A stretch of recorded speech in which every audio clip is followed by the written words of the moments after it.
En este video empezaremos con el capítulo 7 del libro de texto denominado Fuerzas Internas. Objetivos del capítulo: utilizar el método de secciones para determinar las cargas internas de un miembro en un punto específico. Y 2. Mostrar cómo se obtienen la fuerza cortante y el momento flector a través de un elemento, así como expresar el resultado de manera gráfica en forma de diagrama cortante y de momento. Antes de entrar, quisiera tocar un tema muy particular, lo que serían tipos de esfuerzos mecánicos. En alguna medida ya los hemos venido tratando en estática, simplemente que sin ver los efectos de deformación. Y básicamente como manera ilustrativa, porque me interesa hacia dónde va el objetivo de esta sección,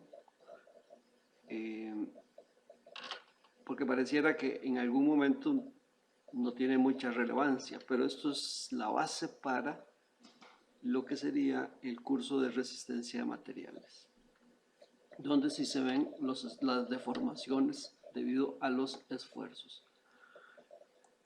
Quisiera hablar de tensión y compresión.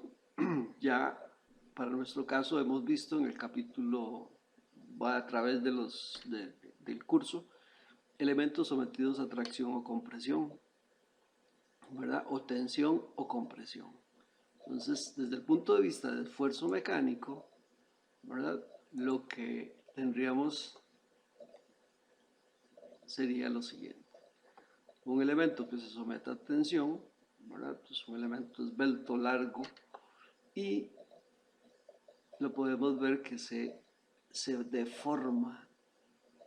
Entonces sufriría un tipo de deformación como este tipo, ¿verdad?, pensando en una pieza original sin ningún tipo de carga. Y si lo hacemos en compresión, tendería a deformarse de esta manera, ¿verdad?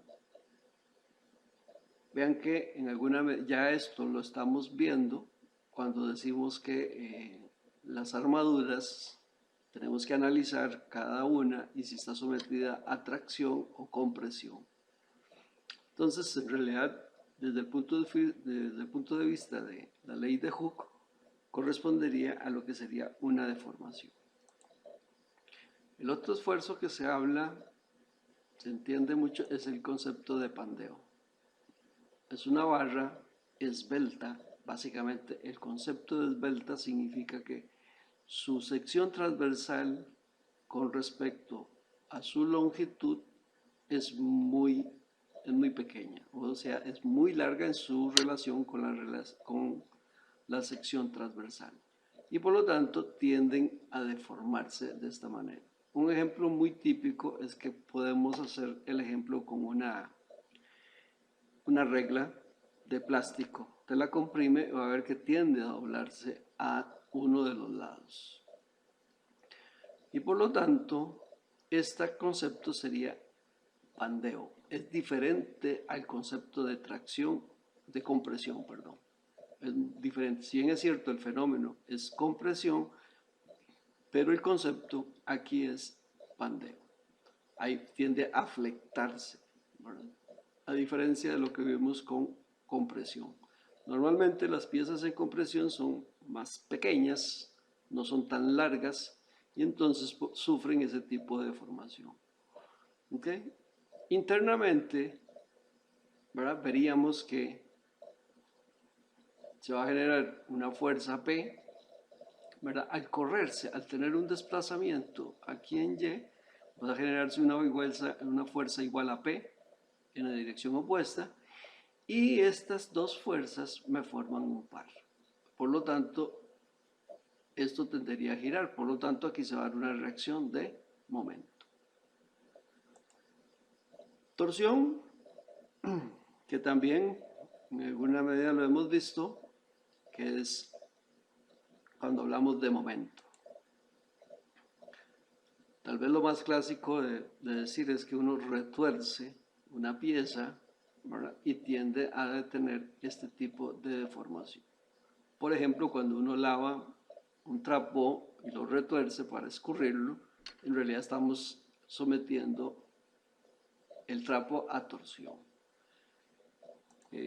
Más clásico de verlo mecánicamente hablando es que usted tiene una barra, normalmente circular, puede ser de cualquier forma geométrica, y está empotrada en una superficie. Al someter la torsión, entonces la pieza, este punto, este extremo, tendería a girar por la deformación que sufre. Eso va a depender de una serie de factores que no nos interesan por el momento, pero me interesa que conozcan. Entonces, nosotros ya hemos visto que es torsión en un eje, ¿verdad? Ya hemos visto ejemplos en los cuales se generan torsión, ¿verdad? Por ejemplo, en poleas donde están montados sobre ejes y por lo tanto el eje está sometido a torsión. Entonces, esto es un fenómeno que se le denomina torsión.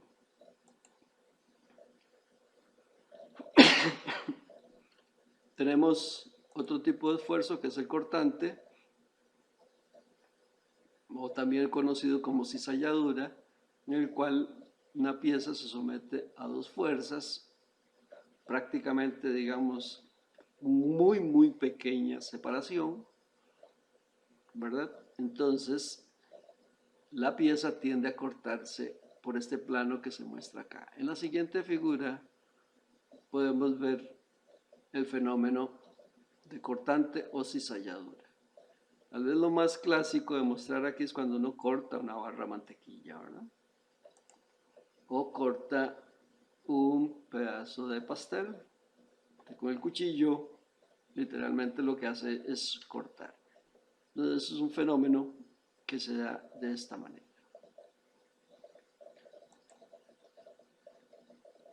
Flexión, ¿verdad? Tenemos una viga montada sobre dos apoyos o una barra horizontal montada sobre dos apoyos y está sometida a una carga. Bueno, aquí se supone que puede ser una carga distribuida, uniforme, rectangular, y entonces va a sufrir un tipo de pandeo, ¿verdad? O de flexión, también se le denomina, más bien se le denomina flexión, pandeo no, sino flexión. Hay esta lineecita se le llama la fibra neutra. Se supone que esa línea neutra va a mantener su longitud inicial que tenemos en esta sección. Cuando sufre este fenómeno de flexión, las fibras del lado superior se ven en compresión, mientras que las fibras se ven del lado inferior en tracción. Obviamente, apoyado serían sus dos apoyos. La siguiente figura nos muestra un poquito más cómo podría comportarse la pieza. Vamos a suponer que esa pieza está compuesta por diferentes láminas. Se puede suponer que estos serían láminas muy delgadas y por lo tanto en la parte superior, ¿verdad? Aquí en esta sección, las fibras o las láminas se ven sometidas a compresión, mientras que las que están en la parte exterior, en la parte inferior más bien, se ven sometidas a tracción. Hay una línea, una fibra muy delgada, que sería esta, que se supone que no se ve sometida a ningún esfuerzo, ¿verdad? Porque es la fibra, lo que se denomina la fibra neutra. Y ahí no hay tracción ni compresión, o sea, esa línea o esa fibra, esa lámina no sufre ningún esfuerzo. Por acá nos muestra, ¿verdad?, la carga distribuida. Tal vez aquí es una visión ahí 360, en realidad se supone que es recta, ¿verdad? con la finalidad de mostrar, bueno, que en la parte superior, ¿verdad?, se ve sometida a compresión. Partimos que hacemos un corte en cualquier sección, ¿verdad?, aquí. Y entonces podríamos apreciar que una distribución de esfuerzos en la parte superior somete a las fibras en compresión, donde vamos a tener esta línea me representa por donde pasa la fibra neutra y por ahí no hay. Entonces, la magnitud de la fuerza o de estas fuerzas distribuidas comienza a crecer conforme yo me acerque a la parte más externa. El fenómeno contrario se da en la parte inferior. Entonces tendríamos un valor de 0, donde está la fibra neutra, y comienza a crecer hasta un valor máximo que sería la fibra más externa en la parte inferior.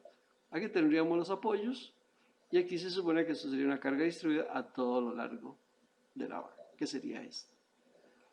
Bien, esta figurita que pude conseguir, ¿verdad? Esta pieza, esta se dobla de esta manera. Aquí, bueno, por la información que conseguí, la carga distribuida está aquí, y entonces básicamente acá lo que va a suceder es que esta zona de tracción, ¿verdad?, que para el caso de nuestro ejemplo es esta zona de abajo, y aquí está en la zona de compresión. Entonces, al final, si usted tiene que aquí salga una resultante en la de tracción que sale, mientras que aquí tiene una resultante de la fuerza comprimida que entra, que va en la dirección hacia la izquierda, mientras que aquí va hacia la derecha, está sometido a un par de fuerzas.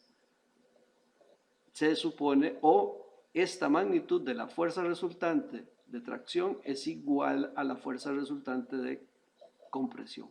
Por lo tanto, tendrías un par de fuerzas, por lo tanto se representa como un momento. Entonces la fuerza interna que se da en un fenómeno de flexión es un momento, y este se le llama momento flexionante, de flexión,